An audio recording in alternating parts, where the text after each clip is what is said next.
الحمد للہ رب العالمین والصلاة والسلام علی سید المرسلین اما بعد فاعوذ باللہ من الشیطان الرجیم بسم اللہ الرحمن الرحیم۔ الحمد للہ، اللہ تعالیٰ کے فضل و کرم سے آج ہم مدنی قاعدہ کورس کے سبق نمبر 20 کی طرف بڑھ چکے ہیں۔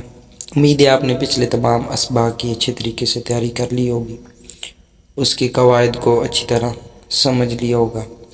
تو آئیے چلتے ہیں سبق نمبر 20 کو پڑھنے کی کوشش کرتے ہیں۔ سبق نمبر 20 ہے ہمارا متفرق قواعد، ٹھیک ہے۔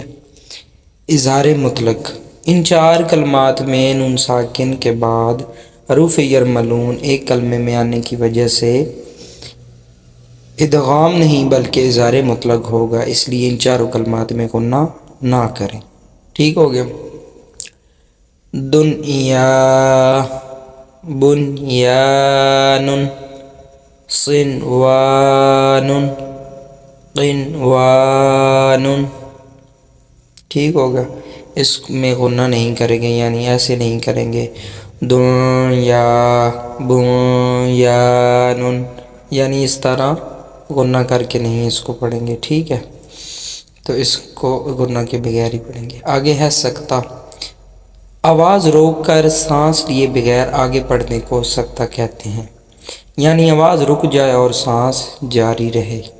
ان چار کلمات میں سکتہ واجب ہے۔ سکتہ کا حکم یہ ہے کہ متحرک کو ساکن کیا جائے اور دو زبر کو الف سے بدل کر پڑھا جائے، ٹھیک ہو گیا۔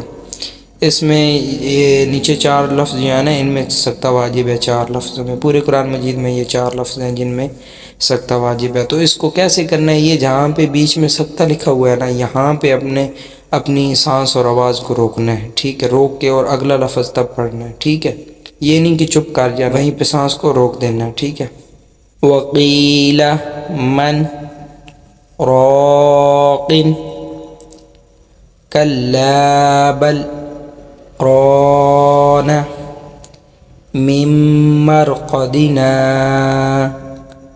هذا عوجا قیما، ٹھیک ہو گیا۔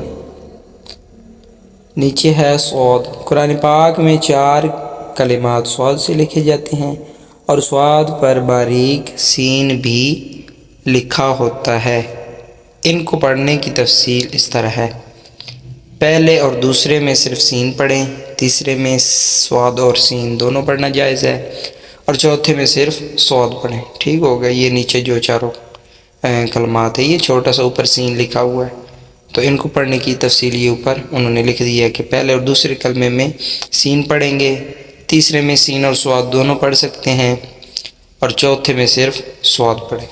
یبسطو بسطاً ام هم المسیطرون بمسیطر، ٹھیک ہے، اس طرح۔ آگے ہے جی ہمارا تسہیل۔ تسہیل کے معنی ہے نرمی کرنا، یعنی دوسرے حمزہ کو نرمی کے ساتھ پڑھیں۔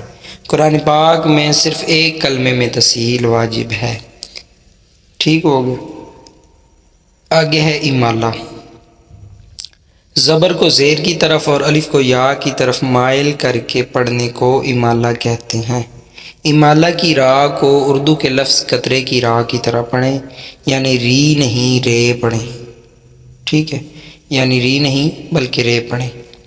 امالہ کے ہجے اس طرح کریں، میم جیم زبر مج، را امالہ والی رے مج رے، ہا الف زبر ہا مج رے ہا۔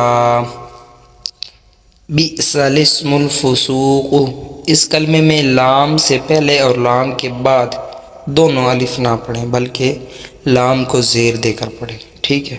یہ ہمارا پہلے نمبر پہ تسہیل آ گیا ہے، اس میں دو حمزہ شروع میں ہی لگے ہوئے ہیں، تو انہوں نے اوپر لکھا ہوا ہے کہ دوسرے حمزہ کو نرمی کے ساتھ پڑھیں گے، پہلے حمزہ کو نہیں۔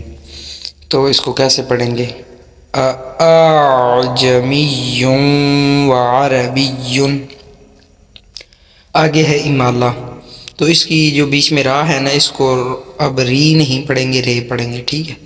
مجریہا، بئس الاسم الفسوق بئسا الاسم الفسوق، یہ اکثر پڑھ دیتے ہیں بئسا اسم الفسوق، تو یہاں پہ انہوں نے لام کو ہائی لائٹ اس لیے کر دیا کہ تاکہ آپ کو پتہ چل جائے کہ یہ جو زیر ہے یہ لام کے نیچے ہے، حمزہ کے نیچے نہیں ہے، ٹھیک ہے۔